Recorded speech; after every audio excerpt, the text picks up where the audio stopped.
The sack of Carthage, 146 BC, Rome's final blow. For centuries, Carthage had stood as one of the greatest civilizations in the Mediterranean. A maritime empire, rich and powerful, challenging Rome's dominance at every turn. With its mighty navy and extensive trade networks, it had flourished, rivaling Rome in wealth and influence. The two powers had clashed in a series of brutal wars, known as the Punic Wars. Rome emerged victorious in the first two conflicts, but Carthage had rebuilt, determined to rise once more. By 149 BCE, tensions erupted into a final, catastrophic showdown, the Third Punic War. For 3 long years, Rome laid siege to Carthage. Trapped behind their towering walls, tens of thousands of Carthaginians, starving, exhausted, and outnumbered, refused to surrender. They fought relentlessly, repelling Roman attacks, constructing new defenses, and even resorting to crafting weapons from melted-down household objects. Their spirit was unbroken, but their fate was sealed.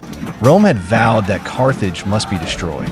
The mastermind behind the siege was Scipio Aemilianus, grandson of the legendary Scipio Africanus, who had defeated Hannibal decades earlier. Unlike his ancestors, who had sought to contain Carthage, Scipio's mission was different: total annihilation. As Roman siege engines loomed over Carthage's crumbling fortifications, the final assault began. Legionnaires, armed with swords, shields, and an unshakable will to conquer, stormed the walls. The first wave met brutal resistance.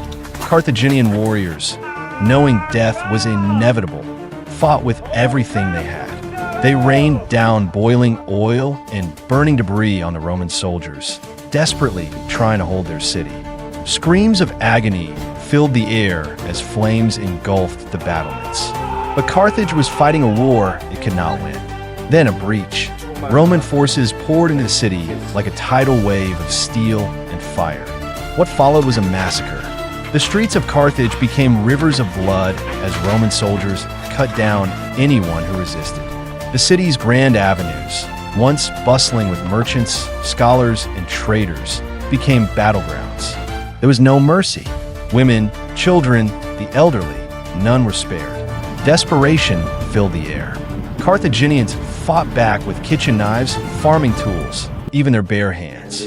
Mothers hid their children in cellars, praying the Romans would not find them. Fathers took up arms, knowing death was inevitable but refusing to surrender. The Roman legions advanced methodically, house by house, slaughtering all who stood before them. As the Romans tightened their grip on the city, thousands of Carthaginians retreated to the Temple of Eshmael, a sacred place, their last refuge. Led by their commander, Hasdrubal, they barricaded themselves inside, knowing this would be their final stand. The Romans surrounded the temple, cutting off every escape. Then fire. Roman torches lit the night as flames engulfed the temple. Smoke choked the air.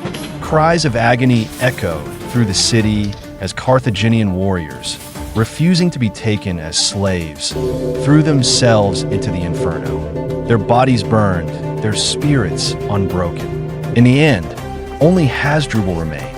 He surrendered to the Romans, his city in ashes, his people gone. But as he walked out of the flames, his wife and children refused to follow. With defiant screams, they flung themselves into the fire, choosing death over slavery. Hasdrubal watched, powerless, his family lost for Eve. For 17 days, Carthage burned. Roman soldiers looted what little remained, carrying off treasures, gold, and whatever signs of life had not been reduced to ashes. The survivors, 50,000 men, women, and children, were rounded up like cattle, sold into slavery, their names erased from history. Then came the final act.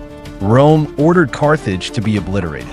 Its walls, its temples, its palaces torn down brick by brick.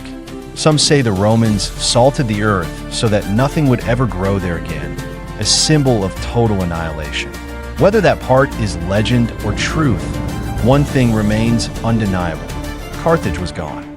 Yet, even in defeat, Carthage left a legacy. Its culture, innovations, and knowledge influenced Rome itself. The Carthaginians had been master shipbuilders, pioneering techniques that the Romans later adapted. Their advancements in trade, agriculture, and governance shaped the very empire that destroyed them. Scipio Aemilianus, upon witnessing the destruction, was said to have wept. As he gazed upon the burning ruins, he reportedly whispered a passage from Homer.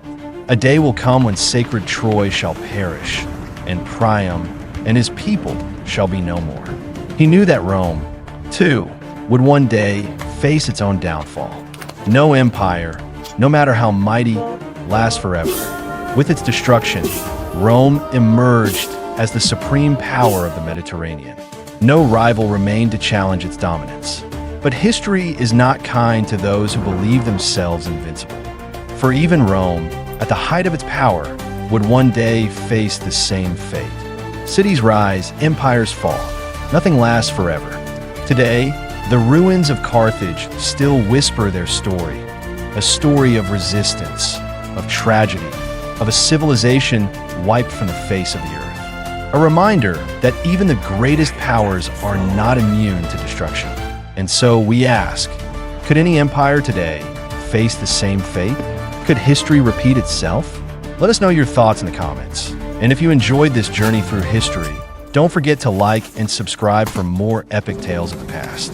Want to dive deeper into the untold stories of ancient wars?